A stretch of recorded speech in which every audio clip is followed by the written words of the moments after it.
Now, we are already known to the fact that the National Curriculum Framework for Foundational Stage 2022 bears 10 chapters और बाकी चीज़ें तो हैं ही, लेकिन इसमें 10 चैप्टर हैं। अब उस 10 चैप्टर में क्या क्या बातें हैं और कैसे वो टीचर एजुकेशन से संबंधित है, क्योंकि हमने कहा कि ये जो चैप्टर्स है अदर देन 10.1 वो टीचर एजुकेशन या टीचर पे डायरेक्टली नहीं कहता है, लेकिन कैसे प्रकारांतर से टीचर और टीचर एजुकेशन के बारे में कहता है। हमारा फोकस ये दिखाने का है, लेकिन इस क्रम में हम लोग इस चीज़ की चर्चा करेंगे कि चैप्टर है क्या। So as stated the framework contains 10 chapters as a whole, 10 chapter है total. Chapter one with the head preamble and introduction, मतलब इसका जो नाम है वो क्या है, प्रियम्बुल and introduction.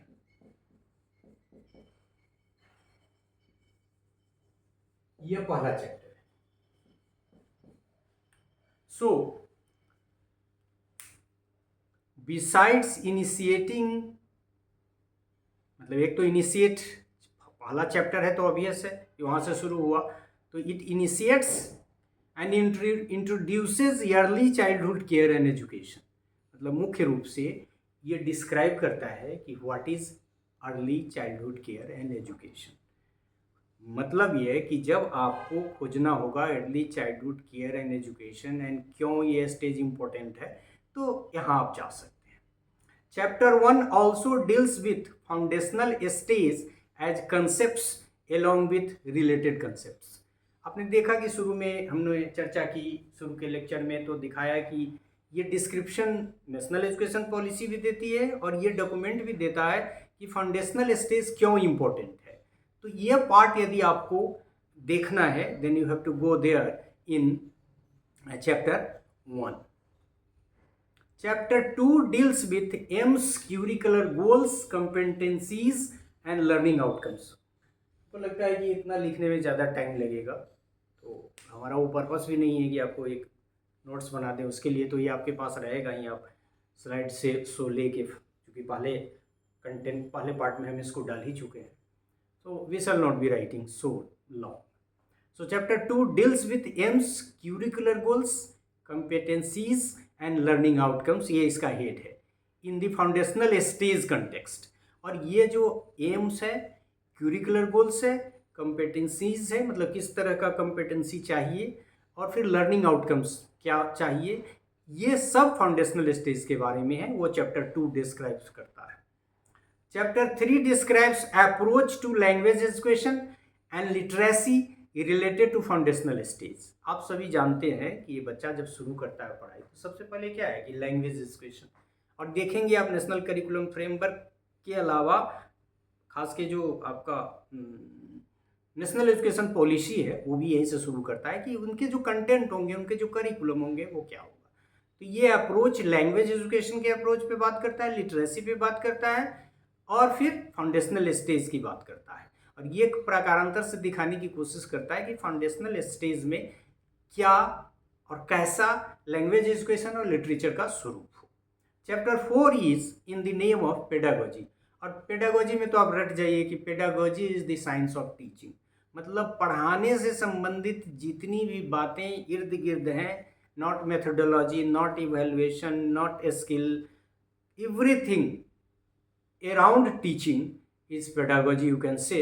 So name of pedagogy that the teachers have to internalize to manage and teach, मतलब क्लासरूम मैनेज करने से लेके और टीच करने तक, तो उसके बारे में chapter 4 under the head pedagogy करता है। सो 4 is the name of pedagogy, उसका नाम ही है पेडागोजी। तो आपको मान लीजिए कि कौन कौन पेडागोजी इम्पोर्टेंट है, कौन कौन से पेडागोजी लागू होने चाहिए, कौन सा सुटेबल पेडागोजी है ट्रांजेक्ट करने के लिए, इम्प्लाई करने के लिए फाउंडेशनल स्टेज के बच्चे के लिए, तो ये जानकारी आपको पेडागोजी से मिली। In this regard this chapter 4 is closer to the scope of teacher education in comparison to other chapters. यदि हम बाकी 3 चैप्टर का जो हमने डिस्क्रिप्शन दिया उससे चौथे की तुलना करें तो हम कह सकते हैं कि जो चौथा चैप्टर है, चूंकि ये पेडागोजी है और pedagogy is the direct affair of the teacher, क्योंकि वो ट्रांजेक्ट करना है, कौन विधि विधि का इस्तेमाल होगा, टीचिंग स्किल्स कैसे क्लास में यूज होगा, डिफरेंट टीचिंग स्ट्रेटजीज कैसे इम्प्लाई किया जाएगा, so that the maximum learning could be yield और अचीव्ड। तो चैप्टर 4 को हम कह सकते हैं कि बाकी दो जो 3 चैप्टर जो थे उसकी तुलना में इसमें टीचर एजुकेशन ज़्यादा फोकस्ड है, क्योंकि बाकी लोगों को पेडागोजी की उतनी ज़रूरत नहीं है, चाहे वो पॉलिसी मेकर हो, प्लानर हो, जितना टीचर को चाहिए।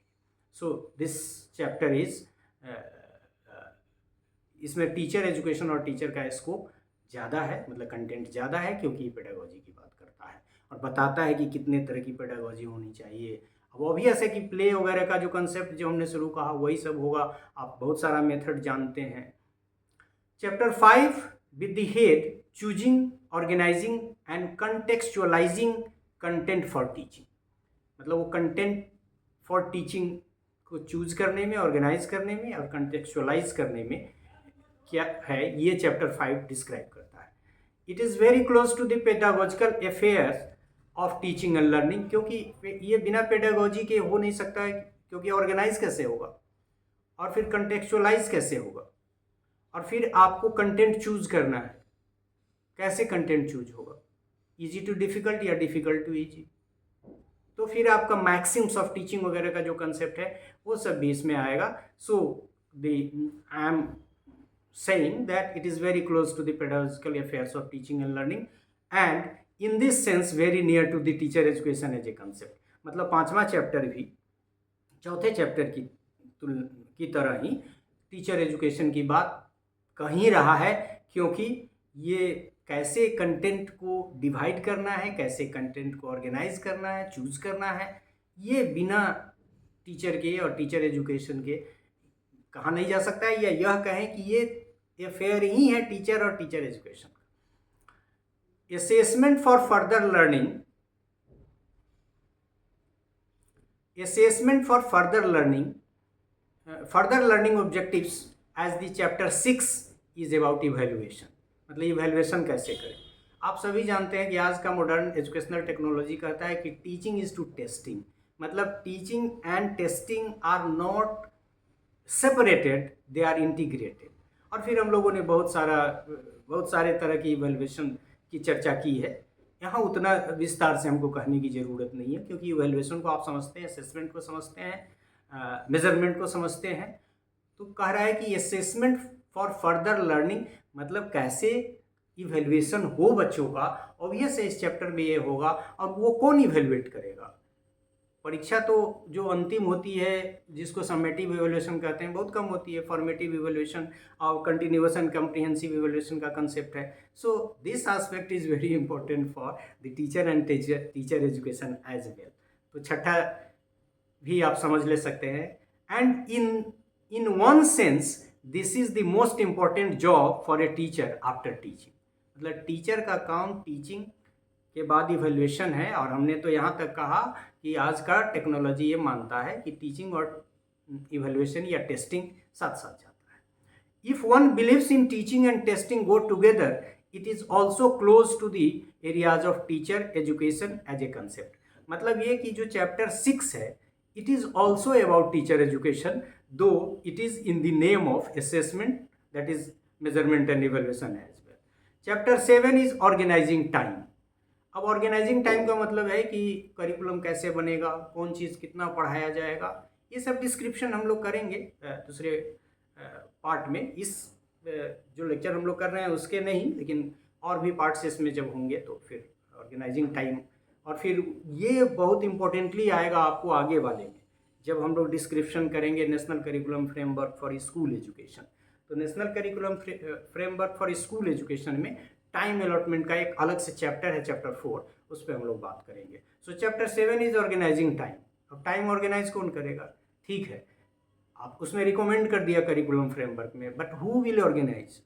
तो ये क्या टीचर और टीचर एजुकेशन से अलग का पार्ट हो सकता है? No. Who is responsible for this? No doubt teacher, ये भी यहाँ भी कहा हुआ है। Chapter 8 additional critical areas teacher has role, मतलब एडिशनल क्रिटिकल एरिया जो भी होंगे, चाहे वो स्टूडेंट के अदर एक्टिविटीज़ के बारे में हो, अदर परफॉर्मेंसेस के बारे में हो, और नेशनल एजुकेशन पॉलिसी का तो 2020 का ये तो रिकमेंडेशन ही है, there will not be any hard separation between curricular and extra curricular activities, so both are integrated.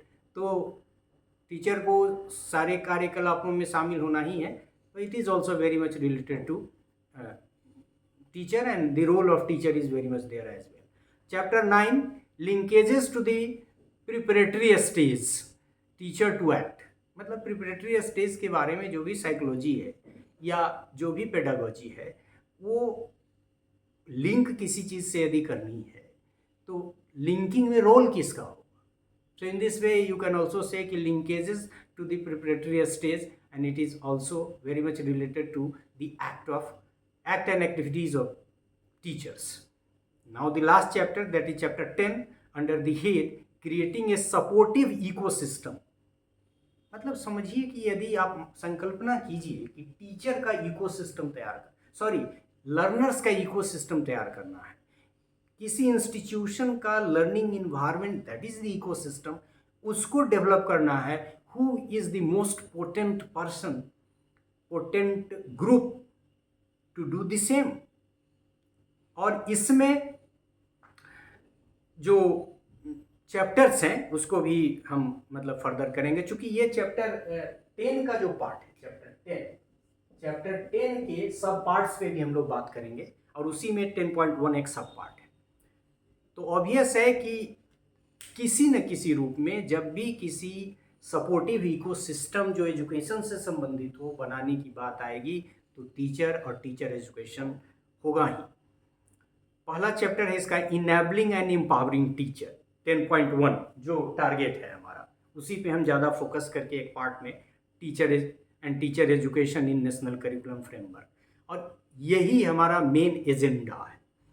फिर दूसरा चैप्टर है, दूसरा उसका सब हेड है, मतलब चैप्टर 10 के जो सब हेड्स हैं या सब पार्ट्स हैं या पारा हैं, उसमें दूसरा है ensuring N appropriate environment for learning, मतलब कैसा इन्वायरमेंट हो जो लर्निंग के लिए इम्पोर्टेंट है और वो कैसे इंश्योर होगा। तीसरा सब हेड है role of academic administrative functionaries, मतलब दो वर्ड है यहाँ, एक एकेडमिक है दूसरा एडमिनिस्ट्रेटिव है, मतलब एकेडमिक एडमिनिस्ट्रेटिव नॉट एडमिनिस्ट्रेटिव, और ये एक इस पर बहुत काम चल रहा है लीडरशिप इन इंस्टीट्यूशन वगैरह का, तो ये सारा उधर है। तो role of academic administrative functionaries, मतलब उनको they are different from the pure administrators and they have to be. वैसे भी इस देश की ब्यूरोक्रेसी ने नेताओं को थोड़ा ऐसे ऐसे समझा के टीचर का कद बहुत छोटा कर दिया है, और टीचर पढ़ते नहीं हैं, लड़ते नहीं हैं, उनको सिर्फ पद और आदि की ही लालसा रहती है, इसलिए और वो सारी यूनिवर्सिटी की ऑटोनॉमी, सारे स्कूल की ऑटोनॉमी, अरे इंस्पेक्टर राज से कभी भी कोई शिक्षा व्यवस्था नहीं होगी, नहीं हमारी फिलॉसफी कहती है, ना हमारी सोशियोलॉजी कहती है, और ना हमारे फोर फादर्स जो बड़े बड़े लोग थे वो कहते थे। इवन गांधी नहीं मानते थे कि इवन तो पुलिस के बारे में भी नहीं मानते थे कि पुलिस से समाज चलना चाहिए। तो inspector raj, this is very harmful for the education system.